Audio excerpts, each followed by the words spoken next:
Assalamualaikum warahmatullahi wabarakatuh. Perkenalkan, nama saya Muhammad Hafiz Wicaksono dengan NPM 1941177 dari manajemen. Di sini saya akan sedikit menjelaskan tentang teknik analisis data primer dan sekunder. Yaitu yang pertama ada pengertian data primer. Data primer adalah data yang diperoleh atau dikumpulkan langsung di lapangan oleh peneliti dari orang yang bersangkutan.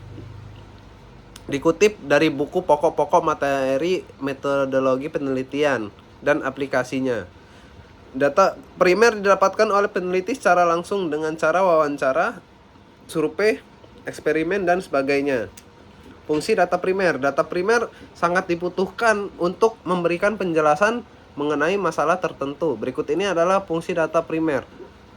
Memberikan jawaban dari rumusan masalah penelitian secara langsung dari objek yang diteliti, sebagai bahan evaluasi untuk menanggapi suatu permasalahan, sebagai dasar dari penelitian yang bisa dipertanggungjawabkan, mendapatkan data yang valid dan terkini dari objek penelitian secara langsung, membantu untuk menghindarkan penelitian dari kesalahan. Contoh data primer. Agar kamu lebih memahaminya, maka kamu juga harus memperhatikan contoh dari data primer. Itu yang pertama ada penelitian pasar, yang kedua ada penelitian akademis, selanjutnya metode analisis data sekunder. Pengertian metode analisis data sekunder ini kadang disebut dengan singkat dengan metode penelitian sekunder, merupakan salah satu metode penelitian. Oleh karena namanya yang berbunyi analisis data sekunder, seringkali disalahpahami sebagai teknik menganalisis data sekunder. Jadi analisis data sekunder menurut Hatton merupakan suatu strategi penelitian yang memanfaatkan data kuantitatif ataupun kualitatif yang sudah ada untuk menemukan permasalahan baru atau menguji hasil penelitian terdahulu. Nah, dengan semakin banyaknya data hasil penelitian yang tersedia untuk dimanfaatkan para peneliti, maka sangat penting untuk kemudian menegaskan analisis data sekunder itu sebagai metode penelitian yang sistematik. Berdasarkan pendapatan ahli di atas dapat disimpulkan bahwa yang pertama itu analisis data sekunder bukan merupakan metode analisis data, melainkan metode atau strategi penelitian. Oleh karenanya, metode analisis data semisal teori ground atau analisis data kualitatif dan analisis statistik atau analisis data kuantitatif dapat dipergunakan oleh metode penelitian analisis data sekunder. Yang kedua itu ada analisis data sekunder mempergunakan atau memanfaatkan data sekunder, yaitu data yang sudah ada.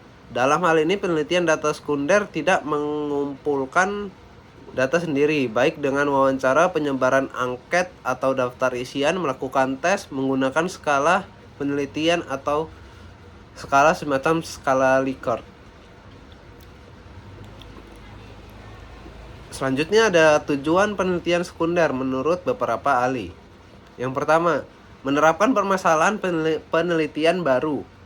Tegasnya meneliti dengan tujuan penelitian yang baru yang berbeda dari penelitian terdahulu. Yang kedua, memanfaatkan data lama untuk memunculkan ide-ide baru. Yang ketiga, menguji hasil penelitian yang sudah dilakukan, baik berwujud verifikasi atau refutasi. Yang keempat, mengeksplor data dari sudut pandang yang berbeda. Selanjutnya ada manfaat data sekunder. Data sekunder dapat dipergunakan untuk hal-hal sebagai berikut. Yang pertama ada pemahaman masalah data sekunder dapat digunakan sebagai sarana pendukung untuk memahami untuk memahami masalah yang akan kita teliti. Yang kedua, ada penjelasan masalah data sekunder bermanfaat sekali untuk memperjelas masalah dan lebih operasional dalam penelitian karena didasarkan pada sekunder yang tersedia.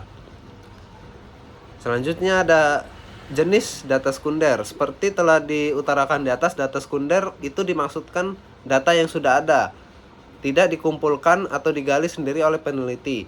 Jika peneliti melakukan wawancara untuk menyebarkan angket atau melakukan observasi atau mengetes, maka data yang dihasilkan atau terkumpul itu disebut data primer. Data sekunder itu dapat dibedakan menjadi dua macam, yaitu ada data hasil penelitian atau orang lain. Data penelitian merupakan data yang dihasilkan oleh penelitian, bisa penelitian orang lain, bisa penelitian sendiri. Ada data administratif kelembagaan. Data administratif kelembagaan dimaksud data yang dikumpulkan oleh suatu lembaga, misalnya sekolah atau dinas pendidikan, hasil riset kesehatan dasar, badan pusat statistik, rekam medis di rumah sakit, dan publikasi hasil penelitian dan sebagainya. Data administrasi dapat berupa data-data administratif, semisal daftar calon murid yang mendaftar dan diterima di sekolah, data lengkap murid baru, data kelulusan, data hasil ujian, data kepegawaian, catatan medis pasien, dan profil kesehatan daerah.